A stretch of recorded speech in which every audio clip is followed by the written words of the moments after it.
Tonight we continue on the road to understanding with a look at one of Southern Utah's fastest growing cities. It is the home of the Shakespeare Festival, Southern Utah University, and soon a brand new LDS Temple. New Specialist Alex Cabrero takes us to Cedar City, where there's a lot of positive, but also a few things city leaders would like to work on changing. We want to thank you all for being here. Big scissors usually mean big things. And one of the biggest things in Cedar City lately is the grand opening of the new Deseret Industries store, where thousands of people waited just to be there on day one. It's hard not to get excited. Chris McCormick just might have the easiest job in Cedar City lately. He's the president of the Chamber of Commerce, and besides the DI store, other businesses are investing here, like a new Sportsman's Warehouse, a redesigned Lynn's Market, and even the Utah Shakespeare Festival has expanded. What's going on in Cedar City is a quality of life. We have a quality of life that, to me, is unsurpassed anywhere. From nearby national park sites to Southern Utah University, the city of 30,000 continues to grow. And it's attracting a lot of businesses.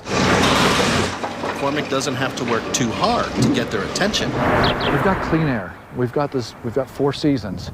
We have one of the most volunteer-based communities I've ever seen in my life. It's why big national companies like Genpack, a packaging company, and Charlotte Pipe, a pipe and foundry business, call Cedar City home. It's also why some local businesses who could have moved anywhere decided to stay in Cedar. We were looking at leaving. Louisiana came in with a very strong offer. Jeff DANSIE is the CEO of DecorWorks, a creative business that helps retail businesses with interior design. They've been based in Cedar City for almost 20 years, but the company is doing so well nationally, they were thinking of moving. And that's really when I sat back and looked at it and I thought, you know, we live in a fantastic place. And if you love where you work and where you live, that's half the battle.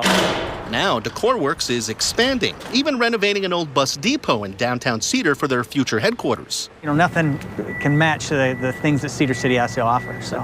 But even with everything Cedar City has going for it, there is one thing here a lot of people would like to see changed. Now, the mayor is working on it because when you see it, you can admit it could use some love. We're starting a major campaign right now to beautify and clean up our city. From old rusty street signs to growing weeds to abandoned-looking buildings, Cedar City Mayor MAILE Wilson says it's time to make the city look as good as it feels. Just to give our community a fresh, new look so that our tourists that come here and our residents can be proud. Yes, tourism is growing in Cedar City. Okay. 1, 2, 3. Especially with a new LDS Temple being built, where even now, Okay. We got it? Got it. people line up on the street to get pictures. You see the temple on the hill, freeway. and you know, it's scripturally it Beautiful. says a temple on the hill, and it's gorgeous. It's just perfect. It's also another sign of how Cedar City continues to change. It has just grown like crazy. Beautiful. And how this once small, sleepy city people used to go through on the way to St. George or Salt Lake. For a long time, we were kind of the hidden gem that not a lot of people knew about. Is now becoming a place where people stop and stay, short-term and long-term. See positive things that are taking place in Cedar. On the road to understanding in Cedar City, Alex Cabrero, KSL 5 News. Alex, thanks. Public lands, health care, and a whole slew of other issues. Utahns need answers to some big issues in our Utah from our delegation. And next week, we will get them. We'll have the entire House delegation right here in the studio next Monday, and we want your questions for them. Send us your video or your text questions to yourquestions@ksl.com.